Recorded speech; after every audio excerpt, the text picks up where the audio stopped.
Alright everyone, welcome back to FixZone. Today, we're going to walk you through how to manually update your iPhone. Let's get started. First things first, you'll want to jump into your iPhone Settings app. Once you're in there, scroll down until you find General and tap on it. Next up, look for Software Update right at the top of the screen and tap that. Your iPhone will then automatically start searching for any available updates.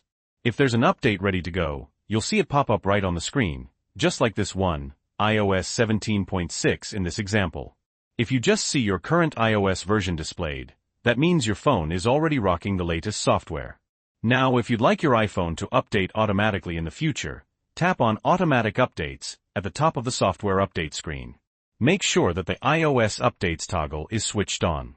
I also highly recommend enabling security responses and system files.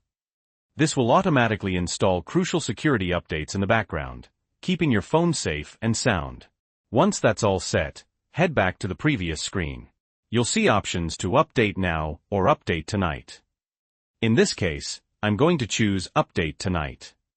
You'll be prompted to enter your iPhone password, so go ahead and do that. After you've entered your password, your iPhone will start downloading the update. Then it will ask you to install it later. Just a heads up, when your iPhone starts the update process, it needs to have at least 50% battery and be plugged into a charger. So that's it. A simple way to manually update your iPhone. If you found this video helpful, please give it a like.